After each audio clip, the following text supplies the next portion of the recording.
Hey, what is going on, guys? Dylan here with Solo Cuts Landscaping, and thank you for tuning in to another video here on the Solo Cuts Landscaping YouTube channel.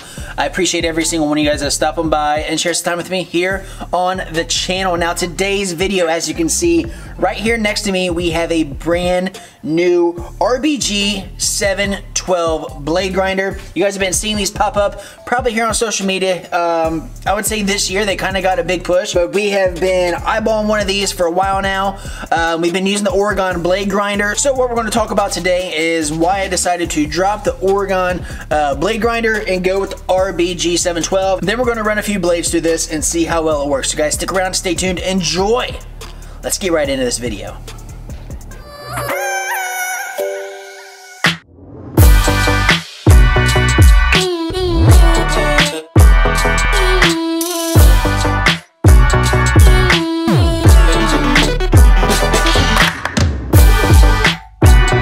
Alrighty guys, so real quick, let's just get it out of the way. Let's give my thoughts and opinions here on the Oregon blade grinder and why I decided to go with the RBG 712. I bought this probably 4 years ago, and I got tired of honestly paying our dealer, whatever amount per blade to sharpen, and we're going through blades, quite frequently, to where I was just paying so much money to have my blade sharpened to where there's no, this would have been paid off in easily a season, even back when I started. That's why I ended up going with this. This was a price, back in the day that I was comfortable with spending, and also at that time I didn't really know how far we were going to take the business. This was a good starter option. This was something good to get my foot in the door. Is something good to to get the job done. Essentially, that's what it does.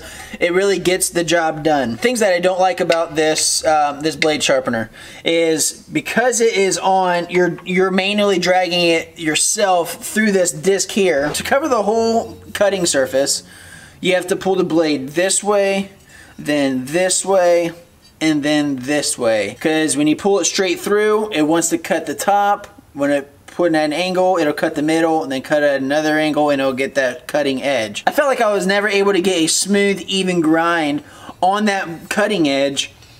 So then you'll see here, I don't know if it'll show up. Let's see if I can get it to show up. Hopefully it is. You see how there's a dark and a light? That is because that is probably like an angle this way and an angle, one way or the other. So it's just, those are different angles. So instead of it being one all the way across, you kind of get, a couple different type of cuts. And now this is a newer blade. This is for a 36 standard, so this has only been sharpened a couple times. So it's still got a pretty good edge on it.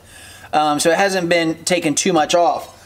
But on our 54, we're running that a lot, and we're not running the 36 as much. So with the 54 though, we're running that quite a bit, to where we're sharpening those blades more often. To run those, you can really see what I'm talking about when you have to take it one way, take it a different angle, and take it another angle to hit that blade.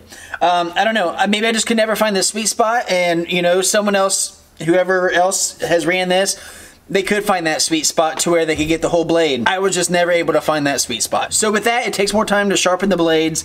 Instead of running it straight through, you have to take different angles. It takes more time, takes more passes through this to get the blade sharp. That's the biggest reason why is I just could never get that one smooth edge. It had to be hit at different angles, and I just had a feeling that's not right, and that's not how it should be. Maybe I just didn't have it set right. Maybe I don't have the distance set right. And that's another thing is you have to manually adjust the bottom plate to get the width on what the plate versus the wheel is, to where you slide your blade through it.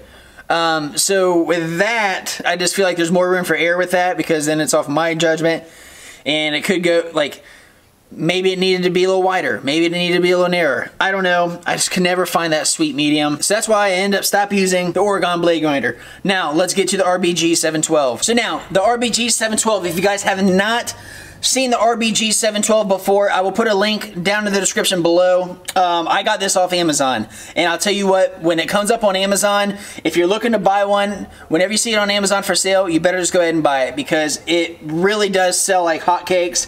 It takes no time for this to be sold out, and you have to wait on the next batch to come in. Like I said, if you're looking at buying this, if you see it available on Amazon, just go ahead and make the purchase, because you go back even a day later, and it could be sold out. This is the 0.5 horsepower speed or motor. Here is your grinding wheel, and here's a guide. So this guide right here is going to be your cutting edge guide. That is what you're going to put your cutting edge on. Now, this side right here, on the opposite side, that guide is for the back of your edge. So after you run it through, you run it through the back a few times, get that nice and flush and smooth, then you go through and hit your cutting edge. It says in the directions to hit the back side, hit the cutting edge, and then go back for 1 or 2 passes on the back edge, so that way you can smooth that out from it being cut on the front. I have actually ran a few blades through this. I've ran a couple of my blades through this. It is crazy how much comes off that blade to get the blades fixed and corrected from the Oregon blade grinder. It took maybe 10, 12 passes to correct that. Then after that, it's been smooth sailing. So I really do like this. The speed of it is like, once you get it down to where you're used to putting the blade rested on this angle, and then the other edge rests on this angle, it's just a lot easier to handle. So far it's been pretty good. As you can see right there, that is what is going to catch all the debris for when you're sharpening your blades. I will post a picture right here. That is what it looks like when you don't have this. So I will say you definitely need to have this catcher on the back, so that way you can catch all your grinding shavings, all the debris coming off your blade. You can catch it into this because it goes everywhere. So guys, what we're going to do is I'm going to go ahead and run a couple passes through these blades, and we're going to use the ones that I showed you earlier. I don't know if it'll pop up, but this is the one that I just showed you, how you saw where there's a couple different angles on the blade. So I'm going to run it through there, and I'm going to show you how to correct that and how much better it looks after using this.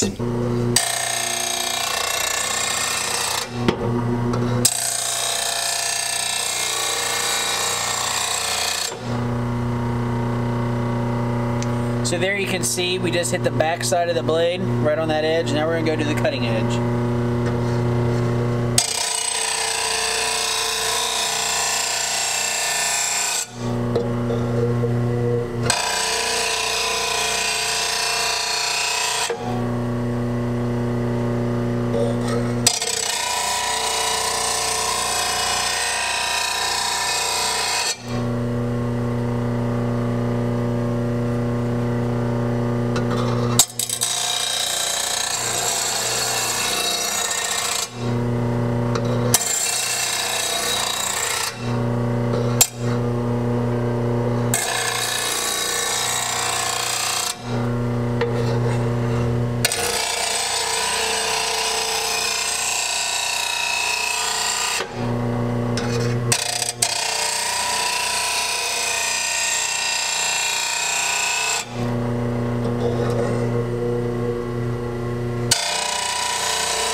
So I am going to grab the camera real quick and actually have both blades. I only did one, so that way I can show you the difference on how the cutting edge of the Oregon, what it left, versus the cutting edge of the RBG 712. So I'll go ahead and get a video of it, so that way you can see the difference in the cutting edge.